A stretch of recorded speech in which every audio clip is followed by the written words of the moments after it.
दोस्तों, आज जो कहानी मैं आपको सुना रहा हूँ वह कहानी हमें बताती है कि बुरी शक्तियाँ बेवजह पीछे नहीं आती। वो हमारी किसी गलती से हमारे पीछे आती हैं, जो गलती हम जाने अनजाने कर देते हैं और उनका नतीजा बेहद डरावना होता है।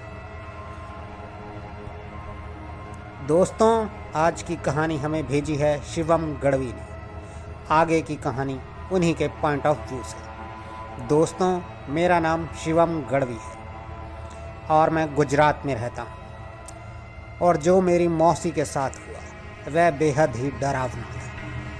दोस्तों, मेरी मौसी गौरी व्रत के लिए गांव आई थी। गौरी व्रत यानी देवी पार्वती का व्रत, जो कि अविवाहित लड़कियां अपने पति के लिए करती हैं, जिससे उन्हें अच्छा पति मिल सके। और गौरी व्रत के आखिरी दिन मेरी मौसी और मेरी माँ नदी के किनारे गौरी पूजन के लिए गए हुए थे। और पूजा खत्म कर घर की ओर वापस आते हुए मेरी मौसी ने बिना पीछे देखे मेरी मम्मी से कहा, चल आजा मेरे पीछे पीछे। और उस समय मेरी मम्मी मौसी से थोड़ी दूरी पर थी और मौसी की बात सुनकर वहाँ मौजूद एक साया मौसी के पीछे पीछे चल गया।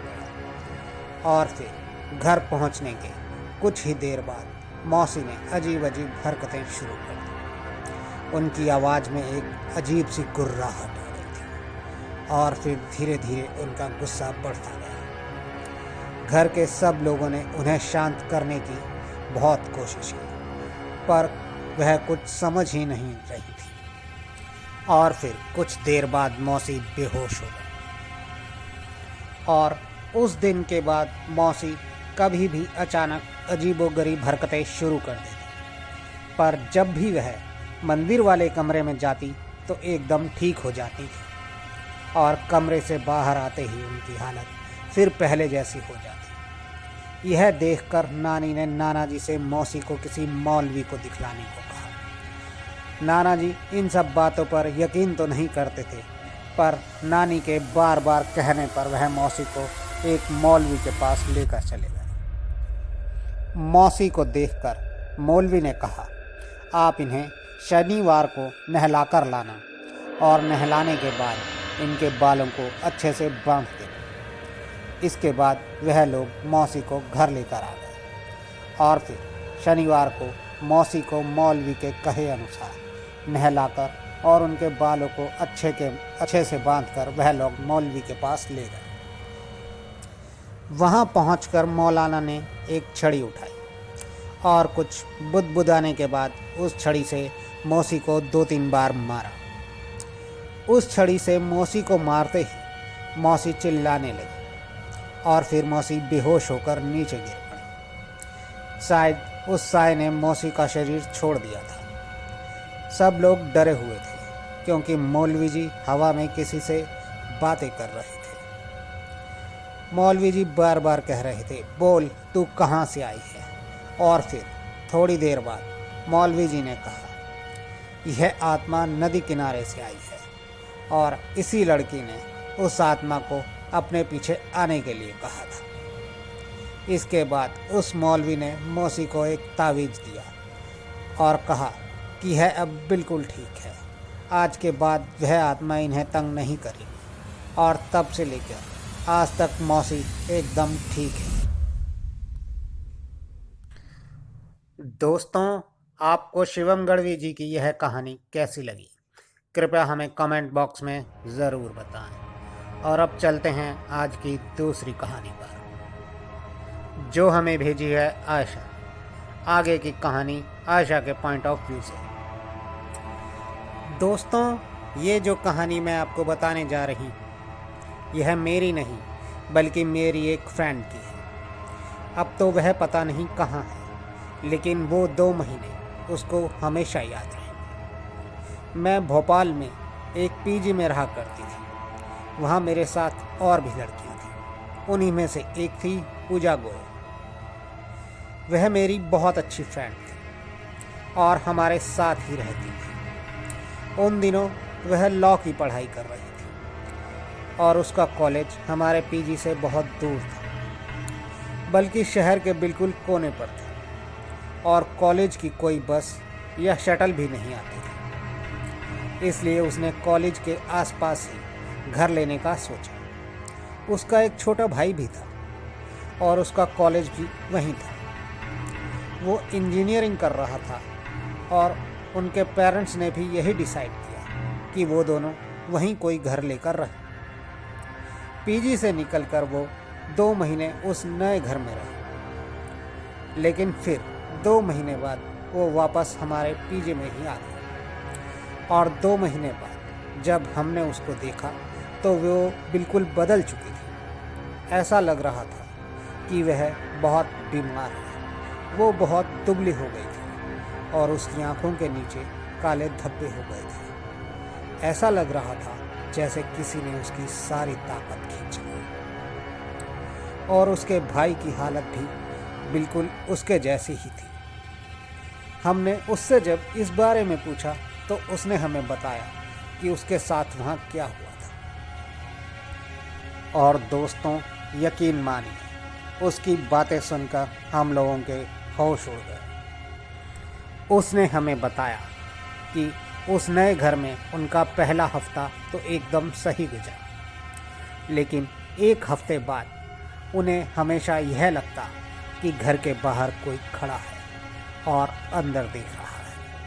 लेकिन वह जब बाहर जाकर देखते तो उनको कोई दिखाई नहीं देता। उन दोनों को ही यह महसूस होता था। एक दिन वह दोनों बाहर आंगन में बैठे चाय पी रहे थे कि उसका भाई बोला, अंदर कोई है।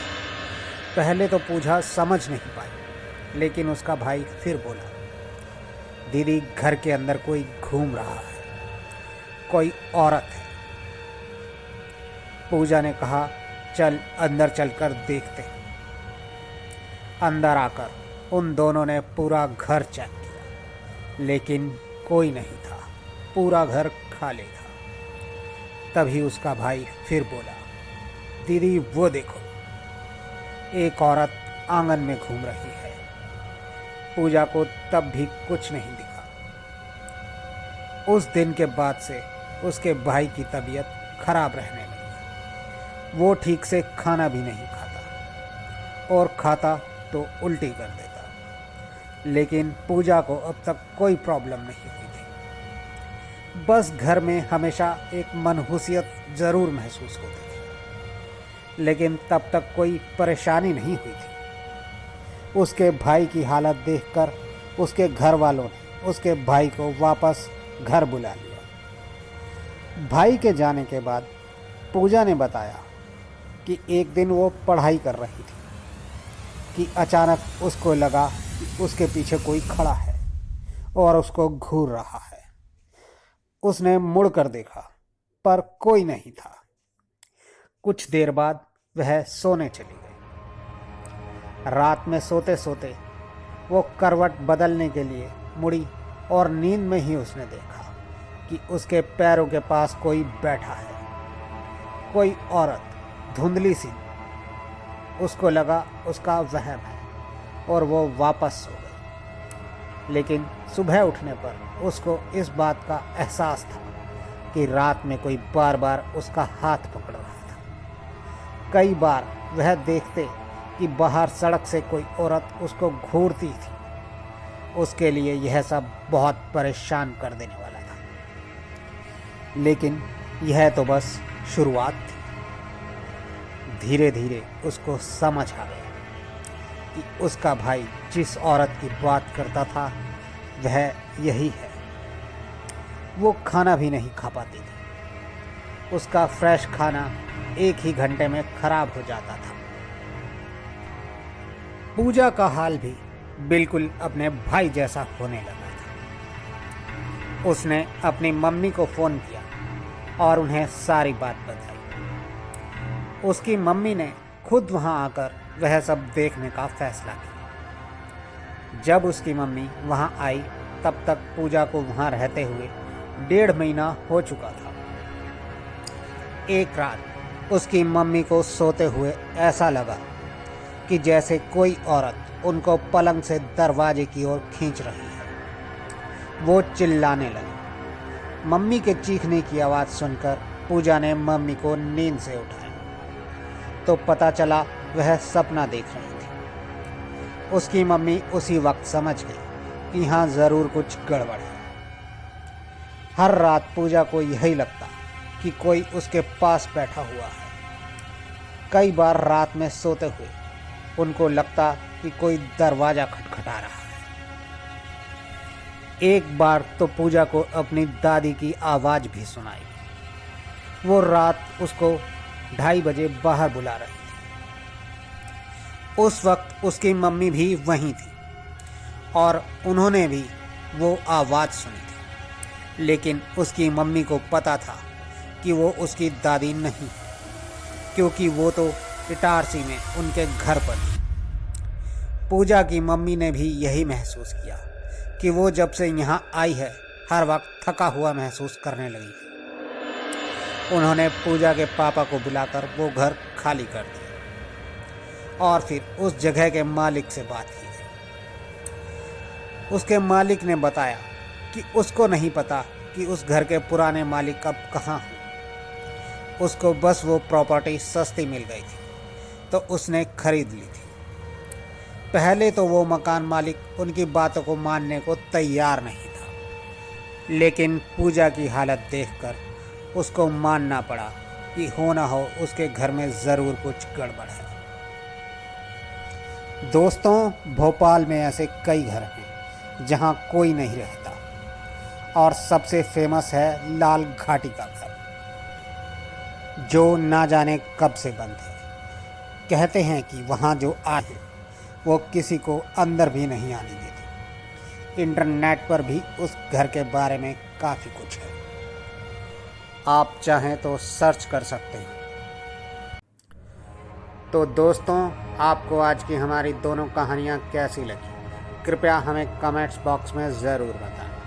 हमें आपके कमेंट्स का इंतज़ार रहेगा। और दोस्तों, अगर आपके पास भी ऐसी कोई कहानी हो जो आप हमसे शेयर करना चाहें तो आप हमें हमारे व्हाट्सएप या ईमेल पर भेज सकते हैं। हम आपकी कहानी को अपने शो में ज़रूर शामिल करेंगे। और दोस्तों, अगर आप इस चैनल पर नए हैं और आपने अब तक हमारे चैनल को सब्सक्राइब नहीं किया है तो इसे अभी अब सब्सक्राइब करें ताकि हमारी कहानी सबसे पहले आप तक पहुंचे। तो जल्द ही आपसे फिर मुलाकात होगी, तब तक के लिए गुड बाय।